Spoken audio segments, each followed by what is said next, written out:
যেই কাজে আল্লাহ সবচেয়ে বেশি অসন্তুষ্ট হন, সবচেয়ে বেশি নারাজ হন, সবচেয়ে বেশি বান্দার উপরে রাগান্বিত হন, সেটা হলো মানুষ যখন কোনো মানুষকে কষ্ট দেয়। ডক্টর খন্দকার আব্দুল্লাহ জাহাঙ্গীর রহমতুল্লাহি আলাইহি বাংলাদেশের প্রথিতযশা একজন আলেমে দ্বীন দাঈ ইলাল্লাহ ছিলেন।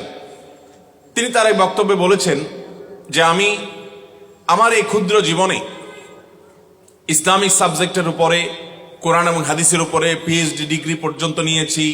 দেশে বিদেশে পৃথিবীর বিভিন্ন জায়গায় উচ্চতর শিক্ষা অর্জন করেছি। এরপরে ইসলাম বিশ্ববিদ্যালয় কুষ্টিয়াতে তিনি প্রফেসর ছিলেন, আল হাদিস ডিপার্টমেন্টে দীর্ঘদিন হাদিস পড়িয়েছেন। তিনি বলেছেন, কোরআন এবং হাদিস ঘাটার আমার যে অভিজ্ঞতা, আমার সকল অভিজ্ঞতার নির্যাস যদি আমি এক লাইনে বলি, তাহলে আমি বলবো গোটা ইসলামের নির্যাস হলো আল্লাহ রাব্বুল আলামিনের একত্ববাদ প্রতিষ্ঠিত করার পর, তাওহীদ এবং ঈমানকে ঠিকঠাক করার পর, বিশুদ্ধ করার পর, মৌলিক মোটা দাগে ইসলামের রোকন এবং মেইন কয়েকটা ফরজ আমল করার পর আল্লাহ তাআলাকে সবচাইতে বেশি খুশি করা যায়, আল্লাহ তাআলা বেশি সন্তুষ্ট হন বান্দা যখন মানুষের উপকার করে। আর শিরকের পর অন্যান্য মোটা দাগে যে বড় বড় কাবিরা গুনাহগুলো আছে, সেগুলোর পর যেই কাজে আল্লাহ সবচেয়ে বেশি অসন্তুষ্ট হন, সবচেয়ে বেশি নারাজ হন, সবচেয়ে বেশি বান্দার উপরে রাগান্বিত হন, সেটা হলো মানুষ যখন কোনো মানুষকে কষ্ট দেয়। মোহতারাম হাজরিন, এই বিষয়টাকে আমরা ভালো কাজ, অর্থাৎ মানুষকে কষ্ট না দেওয়াটাকে ভালো কাজ আমরা মনে করি না, আর মানুষকে কষ্ট দেওয়াটা যে গুনাহের কাজ, এটাও আমরা গুনাহ মনে করি না। নবী করিম সাল্লাল্লাহু আলাইহি সাল্লামের কাছে একবার বলা হলো, ইয়া রাসূলুল্লাহ, ফুলানা, আমাদের এখানে একজন মানুষ আছেন, তিনি অনেক ইবাদত বন্দেগী করেন। খেয়াল করবেন, ওই মানুষটা অনেক কি করে? অনেক নফল রোজা রাখে, অনেক নফল নামাজ পড়ে, প্রচুর ইবাদত বন্দেগী করে। ওনার ইবাদত বন্দেগীর কোনো ঘাটতি নাই, কিন্তু তিনি তার প্রতিবেশীকে কষ্ট দেয়, প্রতিবেশীর সাথে সম্পর্কটা ভালো না। নবী করিম সাল্লাল্লাহু আলাইহি সাল্লাম বলেছেন, হিয়া ফিন্নার, তিনি জাহান্নামে যাবেন। তার ব্যক্তিগত আমল ইবাদত যত ভালো হোক, তিনি নফল রোজা করেন, নফল নামাজ পড়েন, এত কিছুর পরও প্রতিবেশীকে যদি কষ্ট দেয়, তো নবী সাল্লাল্লাহু আলাইহি সাল্লাম বলেছেন সে জাহান্নামে যাবে। এরপরে বলা হলো, ইয়া রাসূলুল্লাহ, আরেকজন আছে যিনি মৌলিক মোটা পাঁচ ওয়াক্ত ফরজ নামাজ পড়েন, অতিরিক্ত নফল নামাজ পড়তে সুযোগ পান না, তিনি হারাম কাজগুলো থেকে বেঁচে থাকেন, অন্যান্য ছোটখাটো অন্যান্য নফল আমলগুলো করার সুযোগ পান না, কিন্তু তার দ্বারা কোনো মানুষ কষ্ট পায় না। প্রতিবেশীর ব্যাপারে তিনি খুব অ্যালার্ট থাকেন যে আমার দ্বারা কোনো কষ্ট আমার প্রতিবেশীর হচ্ছে কিনা। নবী সাল্লাল্লাহু আলাইহি সাল্লাম বলেছেন এই লোকটা জান্নাতে যাবে।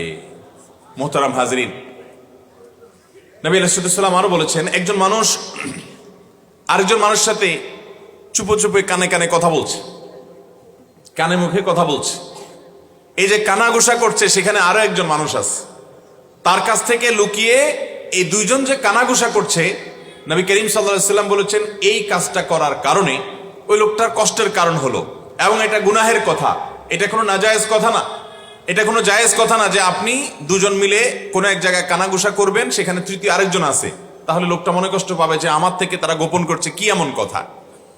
যদি আপনার কানাঘুষা করতে হয়, তো এমন কোনো জায়গায় চলে যান যেখানে এরকম কোনো মানুষ নেই যিনি মনে কষ্ট পেতে পারেন, তাহলে আপনার কোনো আচরণ দ্বারা কারো কষ্ট হতে পারে, এটাও আপনার গুনাহের কারণ হবে, আপনি টেরই পাচ্ছেন না, আপনার আমলনামায় গুনাহ লেখা হচ্ছে। মোহতারাম হাজরিন, এই ধরনের গুনাহ আমাদের আমলনামাতে খুঁজলে দেখা যাবে ভরপুর ভাবে এরকম অপরাধ আছে। শহর জীবনের কয়েকটা গুনাহের, মানুষকে কষ্ট দেওয়ার কয়েকটা দৃষ্টান্তের কথা বলি।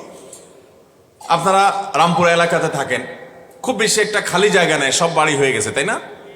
শুধু রামপুরে কেন, ঢাকা শহর বেশিরভাগ এলাকাতেই খালি জায়গা খুব কম। যদি কোনো খালি জায়গা থাকে, ধরুন আশেপাশে সব বিল্ডিং ভবন হয়ে গেছে, মাঝে একটা খালি জায়গা আছে, এই খালি জায়গাটা, এটার কি দশা হয় বলেন? বেশিরভাগ জায়গাগুলো ময়লার বাগাড়ে পরিণত হয়, ঠিক কিনা বলেন? একজন মসজিদে যাচ্ছে ফজরের নামাজ পড়ার জন্য, 5 ওয়াক্ত নামাজের মধ্যে সবচেয়ে গুরুত্বপূর্ণ নামাজ আসর এবং ফজরের নামাজ। মুনাফিকের খাতা থেকে নাম কেটে যায় ফজর এবং এশা যে পড়তে পারে, আর ফজর এবং এশা যার জন্য পড়া কষ্টকর, মুনাফিকের লক্ষণ তার ভিতরে আছে। তাহলে একটা মানুষ যখন ফজর নামাজ পড়তে যায়, সে তো সমাজের এলিট শ্রেণীর মুসলমান, ক্রিম মুসলমান, সবচেয়ে আপার ক্লাসের মুসলমান। এই আপার ক্লাসের মুসলমানটা ফজর নামাজ পড়তে যাওয়ার সময় অনেক সময় দেখা যায় কোনো মানুষকে, আমি তো বহু দেখেছি ঢাকায়, যে আপনার ময়লার পলিথিনটা বাসা থেকে নিয়ে উনি ফজর নামাজ দিকে যাচ্ছেন, যাওয়ার সময় নিজের বিল্ডিং এর সামনে একটা খালি জায়গা আছে, উপর থেকে ছুঁড়ে ফেলে দিলেন খালি জায়গা দিয়া, উনি বিসমিল্লাহ বলে ছুটছেন হয়তো আবার, এরপর তিনি মসজিদে চলে গেলেন। এরকম মুসলমান আমাদের সমাজে খুব অল্প না অনেক বেশি। এই যে কাজটা করলাম, কাজটা কি হালাল হলো না হারাম হলো?